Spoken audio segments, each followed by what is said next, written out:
Good morning, everybody. Thanks so much for joining me here on this Monday morning. I'm Myra Ansari. Give me a thumbs up if you can hear me, please. We are going live to Ford executive giving a speech today about the strike. Let's listen in.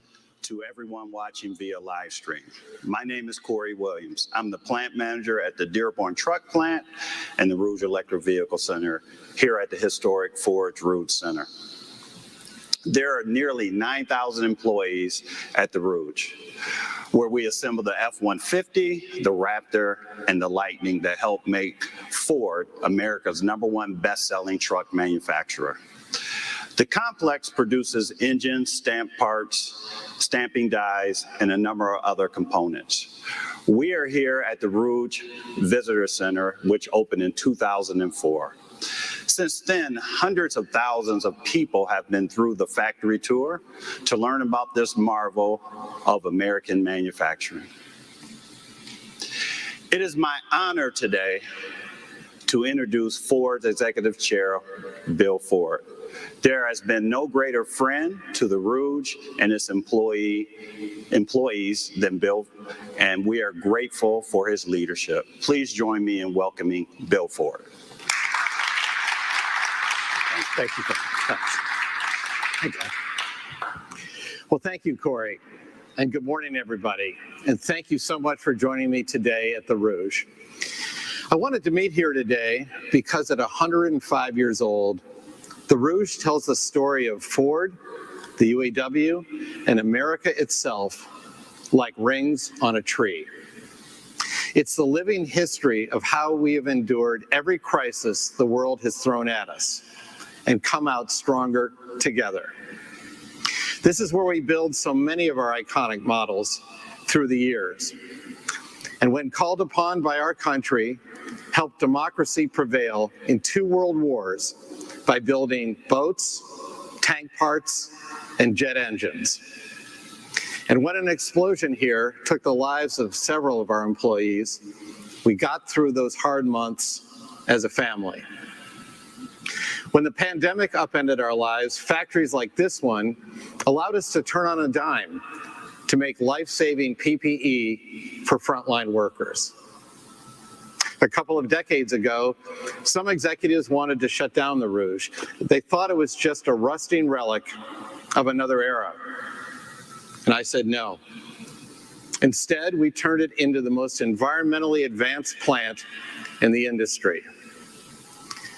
And as Corey said, today it assembles America's favorite vehicle, the F-150, and also the F-150 Lightning. The Rouge is the crown jewel of a company that still believes that building in America matters. Automobile plants like the Rouge have created countless well-paying manufacturing jobs and a thriving middle class.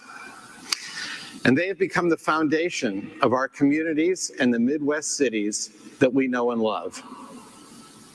I want to be clear on something else too. A strong manufacturing base is critical to our national security. Building things in America matters now more than ever, especially in these uncertain times. And we can't take that for granted. In my lifetime, I've watched countries lose their auto industry, and then virtually all industries after that. Countries that once had vibrant industrial bases no longer make anything. They've become dependent on others for critical products, aspects of their supply chain, and even national defense. And today, as the UAW strike against Ford continues, we are at a crossroads. Choosing the right path isn't just about Ford's future and our ability to compete. This is about the future of the American automobile industry. The UAW leaders have called us the enemy in these negotiations, but I will never consider our employees as enemies. This should not be Ford versus the UAW. It should be Ford and the UAW versus Toyota, Honda, Tesla, and all the Chinese companies that want to enter our home market. Toyota, Honda, Tesla, and the others are loving this strike because they know the longer it goes on, the better it is for them. They will win, and all of us will lose. This is why Ford's ability to invest in the future isn't just a talking point. It's the absolute lifeblood of our company. And if we lose it, we will lose to the competition. America loses. Many jobs will be lost. So will future investments. We'll lose factories like the one we're in here today. And communities will suffer greatly. Now, I haven't spoken publicly since these negotiations began, but I believe I have a unique perspective to share. I'm the longest serving leader in our industry. I've been part of every negotiation since 1982 and have worked with every UAW leader from Doug Frazier to Ron Gittelfinger and Bob King. I've also been the most pro-union leader in our industry. On my watch, Ford is the only automaker to have added UAW jobs over the last 15 years. We employ more UAW workers than any other automaker. We assemble more vehicles here in the US than anyone else, including 100% of our S-Series trucks. Many of our competitors moved jobs to Mexico as we added jobs here in the US. Ford is the strongest partner the UAW has ever known. These are choices we made, and it's added cost to our business in an industry that is extraordinarily competitive. But it aligns with my personal values and the values of our company and our history. We believe in building in America.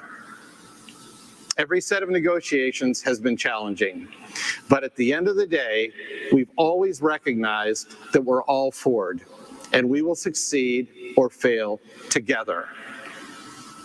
We know how vital the UAW is to the success of our company, and we want our employees to do well. We didn't wait for the current contract talks to create thousands of jobs or invest billions of dollars beyond what was required by the letter of a deal. And we agree that our UAW colleagues deserve even more.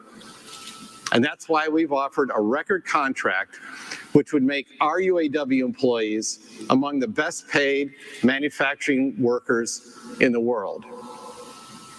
Despite this, the UAW leaders decided to escalate and strike our Kentucky truck plant last week. Shutting down that plant harms tens of thousands of Americans right away, workers, suppliers, and dealers alike. It hurts the communities that depend on these local economies.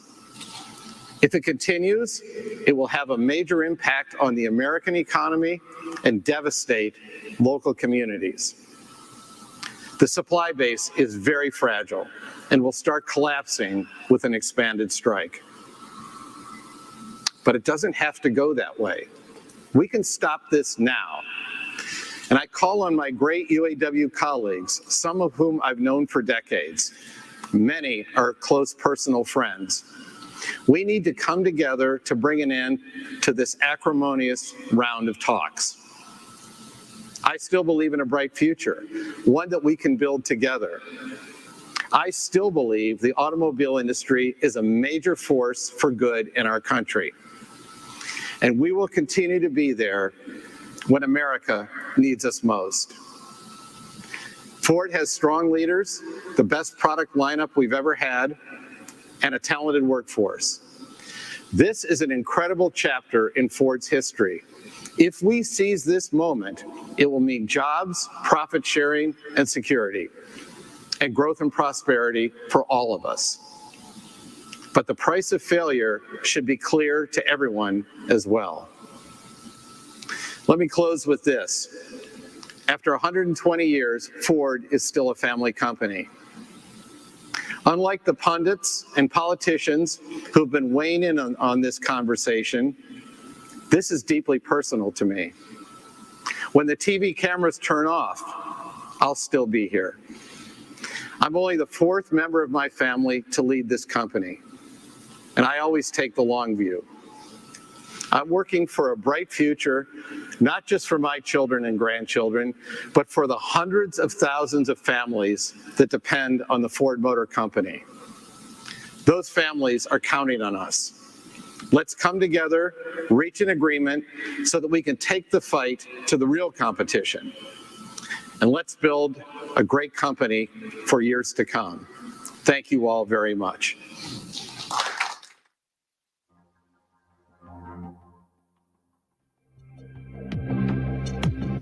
All right, folks, thanks so much for staying with me here on this stream that we were bringing you live from Ford executive Bill Ford, talking about the strike that's been going on for a month now and how it's impacting the automaker and folks across our country and the country as a whole.